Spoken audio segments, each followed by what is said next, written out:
Hey, what's good? It's your man, Montell Jordan. I want to thank the Defender Network for being the voice in the community. This is how we do it. Y'all look fantastic, by the way. We outside. Where you got a lighter or a light, something, throw it up and just say, What is J5 and why was Kappa Alpha Psi the right fraternity for you? Great question. J5 is our Founders Day. January 5th is the day that we were founded, and then the time in April is when we were actually incorporated, the first fraternity to be incorporated. So why it was important to me was because I had an opportunity to meet like-minded brothers who were about achievement in every field of human endeavor. And sometimes you just know. And I don't have a better way of saying it other than I got a chance to meet a lot of people, and some of the most extravagant, intellectual, hardworking, generous brothers that I had ever met happened to be a part of that organization. And that was part of my DNA, part of my makeup. Always heard that Kappas don't make good men, but good men make Kappas. And I've always wanted to be a good man, and so it just seemed to be a fit, you know what I'm saying, for me.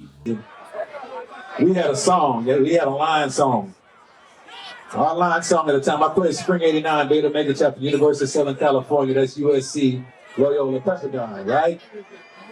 So our song was Can You Stand the Rain by New Edition.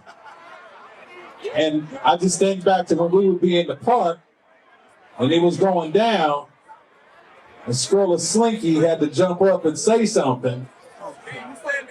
Check this out, this is what I'll say.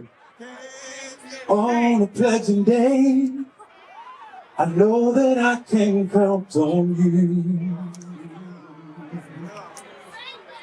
If there's no possible, tell me, can you carry the scroll? But I was looking at one of your interviews recently and you was talking about growing up in South Central, 4th Avenue and Slauson. In that area, you were saying, you know, because of the elements, a lot of times you guys wouldn't sit on the furniture, y'all watch TV on the floor. What were those things that kept you from being negatively impacted from the neighborhood? The things that kept me from being negatively impacted from the neighborhood, I can't say that there were things that would have negatively impacted me because it was all we knew. You know, I think if anything, I had two parents that were still at home, even though they worked quite a bit. Having a mom and a dad at home was one of the things that, even having, you know, high volatility of Crips and Bloods around, I was more scared of my dad than I was of any gangbangers. And so that kind of deterred me. Having a father in the home deterred me from the other possible things that a young black man would try and go to find, you know what I mean, his identity in. Okay. So singer, songwriter, and record producer, now minister. Tell me a little bit about that. When did you get your calling and how did that feel? Got my calling at a very young age. I just didn't answer. Literally, I'd known from the time I was a young child that I was supposed to be in ministry, but I didn't know how God spoke to people. So from that standpoint, I was waiting to hear a voice from God and didn't recognize sometimes that voice came from people. Sometimes it came from the word. Sometimes it came from prophecy. Like the word, God is always speaking. Is a lot of times you got to be tuned into the frequency to hear what he's saying.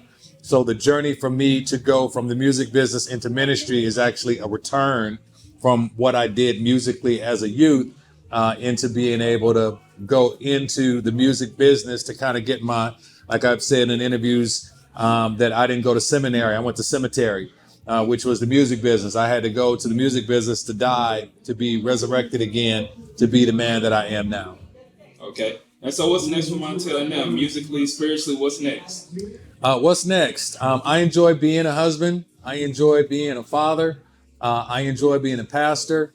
I enjoy being a giver. And so I'm just going to take all of those things and do everything that I can to make sure I'm the best dad, the best granddad, the best husband I could be. I'm trying to be at games. I'm trying to present a lifestyle of being present.